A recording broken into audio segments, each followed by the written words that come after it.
Hello guys, welcome to our YouTube channel Quick Learn with Sisters. हम क्या करते हैं, हम पूरी कोशिश करते हैं कि जो एक एक टॉपिक हम पढ़ा रहे हैं आपको इजी लैंग्वेज में, हिंदी में आपको एक्सप्लेन कर सके दूसरों से अच्छा। क्योंकि कई टीचर्स क्या होते हैं, वो इंग्लिश में समझाते रहते हैं पर हमको समझ नहीं आता क्योंकि वो इंग्लिश में बोलते जाते हैं। तो इसीलिए हमने ये चैनल स्पेशली उन लोगों के लिए बनाया है जो हिंदी में ज्यादा कंफर्टेबल फील करते हैं समझना और हिंदी में ही समझना चाहते हैं। तो हमने देखा यूट्यूब पे काफी कम ऐसे चैनल्स हैं जो एक्चुअली में हिंदी यूज करते हैं। तो इसीलिए हमने ये चैनल बनाया और हम पूरी कोशिश करेंगे कि हम जो भी टॉपिक पढ़ाते हैं वो आपको पूरा अच्छे से समझ आ जाए। तो चलिए शुरू करते हैं। आज जो हम टॉपिक करने जा रहे हैं उसका नाम है डिसीजन मेकिंग।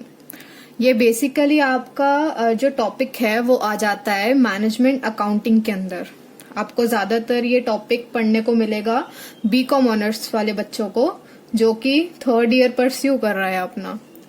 तो चलिए देखते हैं क्या है डिसीजन मेकिंग में। एज द नेम सजेस्ट, आपको नाम से ही पता चल रहा होगा कि डिसीजन मेकिंग का मतलब क्या होता है, किसी भी चीज का डिसीजन करना। और डिसीजन मेकिंग कब पॉसिबल है? सिर्फ तब जब उस चीज के ऑल्टरनेटिव अवेलेबल हो। ऑल्टरनेटिव इन द सेंस आपको डिफरेंट ऑप्शंस अवेलेबल हो। ठीक है, जैसे आप एग्जांपल लो कि आपको आज कॉलेज जाना है या आपको आज कॉलेज नहीं जाना।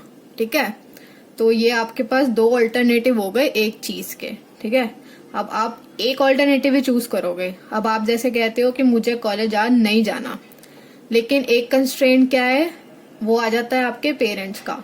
वो आपको कह रहे हैं कि तुम आज कॉलेज जाओगे ही। या फिर अदर कंस्ट्रेंट क्या हो सकता है कि आपका आज कोई टेस्ट है, आपका इंटरनल असेसमेंट है, तो वो भी आपको जाना पड़ेगा। तो इसीलिए मतलब ये डिफरेंट आपके पास ऑल्टरनेटिव है और आपको डिसाइड किस बेसिस पे करना है, जो आपके पास कंस्ट्रेंट है या और भी चीजें होती हैं जो अफेक्ट करती है डिसीजन मेकिंग में। तो ऐसे ही एक बिजनेस या एक कंपनी जब डिसीजन मेकिंग करती है, उसके लाइफ में जो बिजनेस होता है उसकी लाइफ में काफी ऐसे डिसीजंस होते हैं जो जिसमें उनको डिसीजन लेना होता है कि भाई हमारे पास इतने ऑल्टरनेटिव है तो हम ये वाला चूज करें या वो वाला। तो हम इस चैप्टर में यही सब पढ़ने वाले हैं। ज्यादा कोई मुश्किल चैप्टर नहीं है, आपको इजीली समझ आ जाएगा। तो हम सबसे पहले शुरू करते हैं कि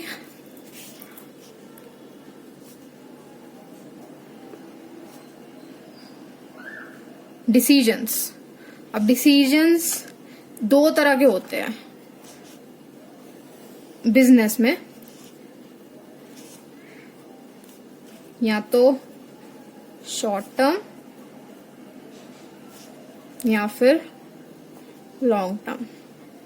ठीक है, ये 2 तरह के ही होंगे, उसके अलावा तो कोई हो नहीं सकता। अब लॉन्ग टर्म डिसीजन मोस्टली होता नहीं है बीकॉम ऑनर्स में, इसलिए अभी इस टॉपिक को नहीं लेंगे हम। तो हम जो बात करेंगे वो करेंगे शॉर्ट टर्म जो डिसीजंस होते हैं। ठीक है, एक बिजनेस के। तो शॉर्ट टर्म डिसीजंस क्या हो सकते हैं आपके? या तो हो सकता है कि हम जो प्रोडक्ट बना रहे हैं, या तो हो सकता है कि एक कंपनी है वो 3 तरह के प्रोडक्ट बनाती है। मतलब प्रोडक्ट एक ही है, उसकी डिफरेंट वेराइटीज बनाती है। जैसे अभी ये पेन मैं बना रही हूँ, ठीक है, मेरी कंपनी बना रही है पेन, पर इसमें कोई अच्छी चेंजेस या कुछ ऐसा, कंपनी सेम है पर प्रोडक्ट 3 तरह के डिफरेंट पेन्स। तो ज्यादा प्रोडक्शन किसकी करनी है, ठीक है, या कम किसकी करनी है, या तीनों की इक्वल करनी है, नहीं, ये एक तरह का शॉर्ट टर्म डिसीजन हो गया। ठीक है, और क्या हो सकता है डिसीजन कि अब जैसे ये पेन ले लो, अब जरूरी नहीं है कि ये पेन की जो निब है ये वही कंपनी, जैसे अब ये मेरा पेन है, ये फोर्ट का पेन है, अब जरूरी नहीं है कि इसकी जो निब बनाई है ये फोर्ट वालों ने बनाई होगी, हो सकता है इसको आउटसोर्स किया उन्होंने। ठीक है, अब ऐसे ही आप एग्जांपल ले लो लैपटॉप्स का। ठीक है, अब लैपटॉप जो बना रहा है, अब ये नहीं है कि उसके जितने भी पार्ट्स हैं लैपटॉप के वो सेम कंपनी ही प्रोड्यूस करेगी। वो उस चीज को आउटसोर्स भी कर सकती है। आउटसोर्स का मतलब क्या हो गया कि जैसे अब आपकी लैपटॉप की कंपनी है, अब आपको उसका प्रोसेसर चाहिए। अब आप क्यों टाइम वेस्ट करोगे, आप अपनी प्रोडक्शन चालू रखो लैपटॉप्स की। जो उसका प्रोसेसर है वो आप बाहर किसी कंपनी से, जो कंपनी फेमस है, उससे आउटसोर्स कर सकते हो। मतलब उससे डील कर सकते हो कि हाँ भाई मेरे को इतने पीसेस, इतने प्रोसेसर्स चाहिए तो तुम्हें देने पड़ेंगे। ठीक है, कोई डील कर ली तुमने। अब लैपटॉप्स में आप देखोगे मोस्ट ऑफ द लैपटॉप्स में जो प्रोसेसर होते हैं वो इंटेल के होते हैं। ठीक है, कभी आप नोट करना।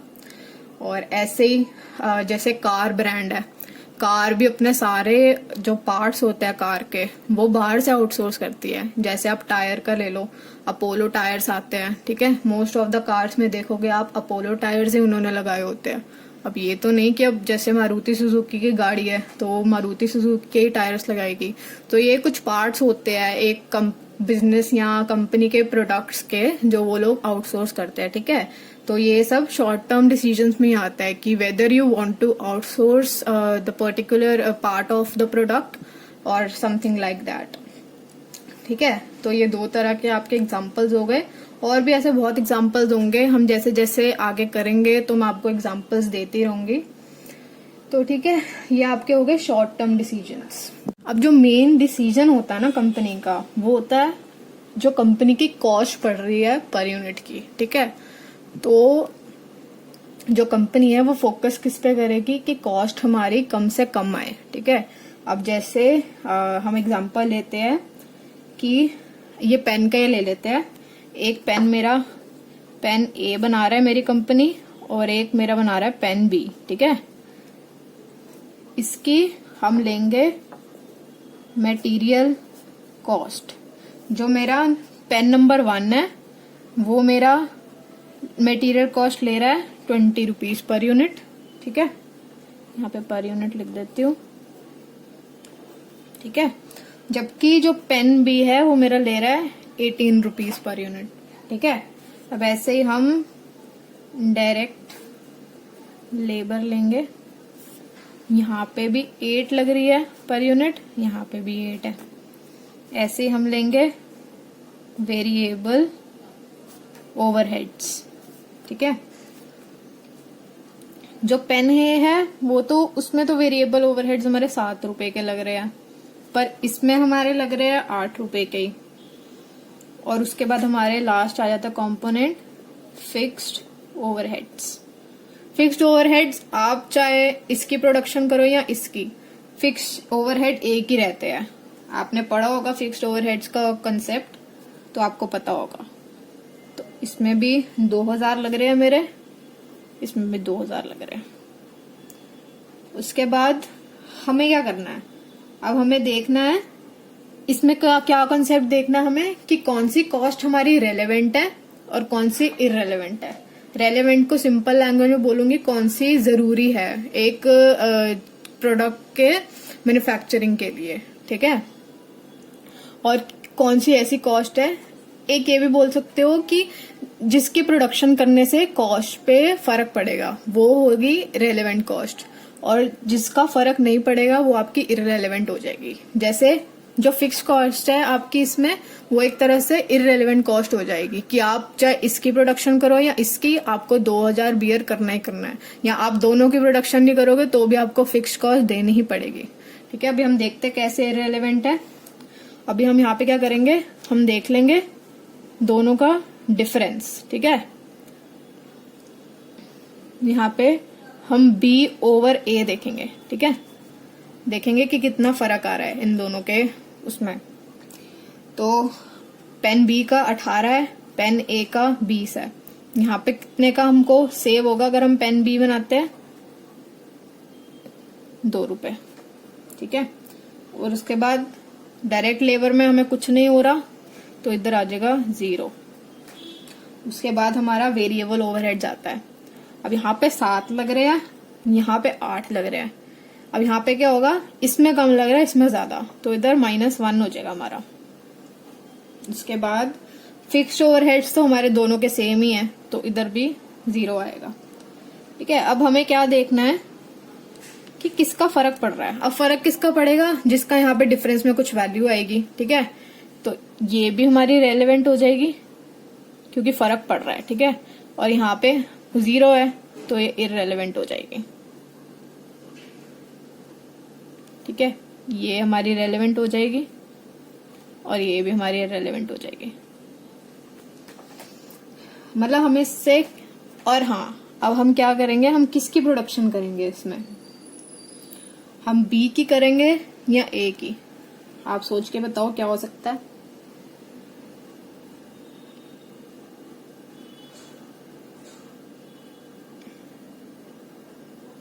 इसमें हमारी कितने की कॉस्ट पड़ रही है, 35 की, और इसमें कितने की पड़ रही है, 34 की।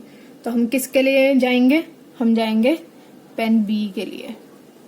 समझ गए क्यों, क्योंकि यहाँ पे 1 रुपए हमारा कम लग रहा है। और 1 रुपए हम कैसे पता चला, एक तो इनकी ये कॉस्ट प्लस करके, प्लस हमने यहाँ डिफरेंस में भी देख लिया कि हमें टोटल कितने का बचत हो रही है। यहाँ पे 2 - 1 = 1, 1 पर यूनिट की हमारे बचत हो रही है अगर हम पेन बी का प्रोडक्शन करते हैं। होप करती हूँ कि आपको एग्जाम्पल समझ आ गया है।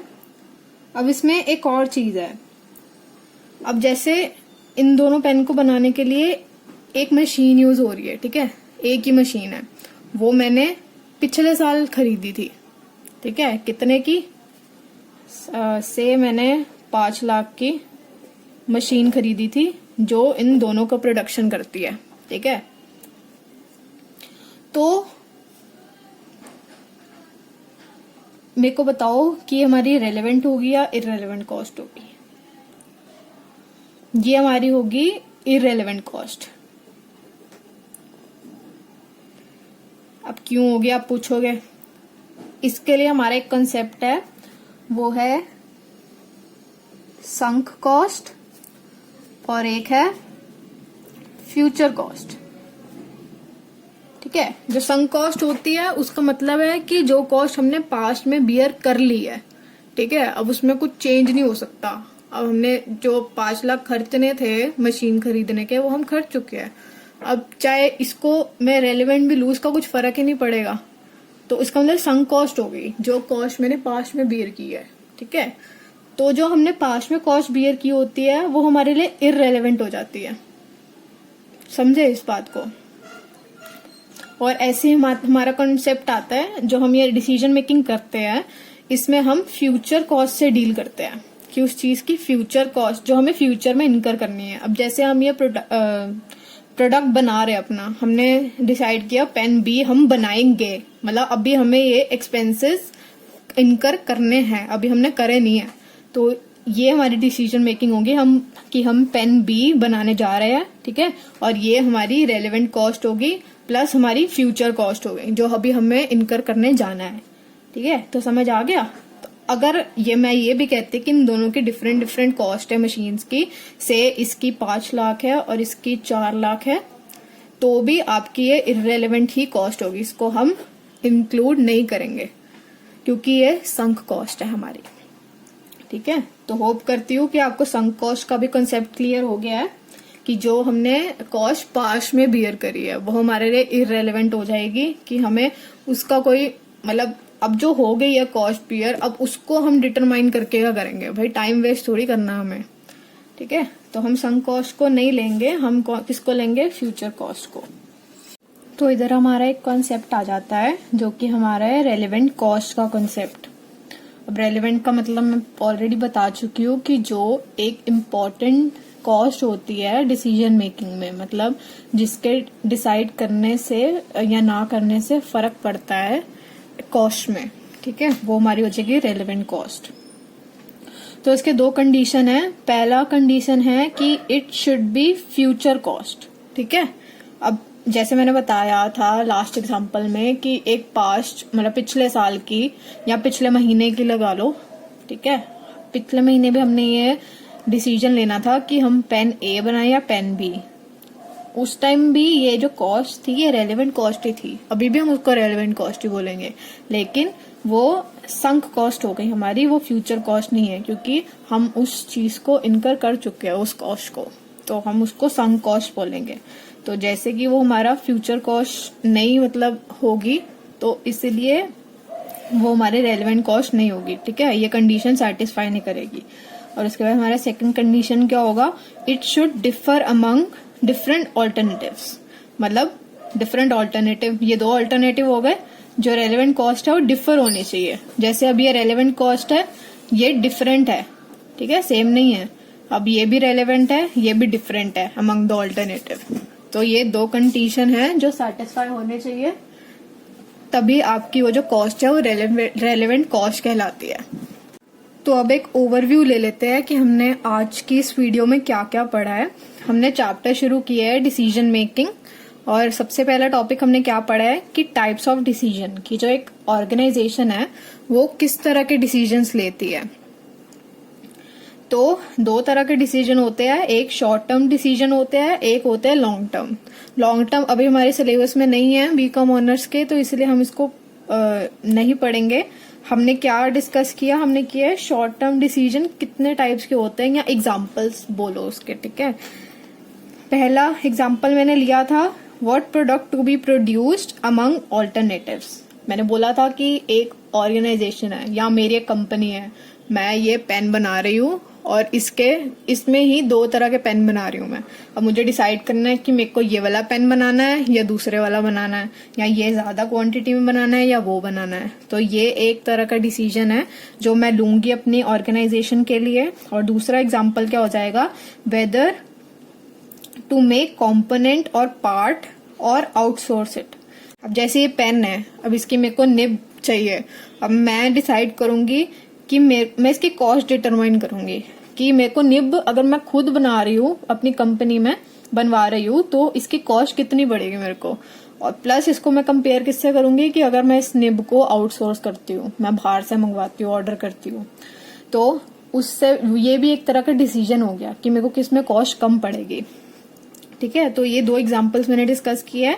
और हमने क्या पढ़ा है, कंसेप्ट ऑफ संक कॉस्ट और फ्यूचर कॉस्ट। संक कॉस्ट का मतलब इजी लैंग्वेज में ये है कि जो इनकर हो चुके हैं, जो हम खर्चा कर चुके हैं, अब उसका फायदा नहीं है, अब उसको याद करके जो हो गया खर्चा हमारा।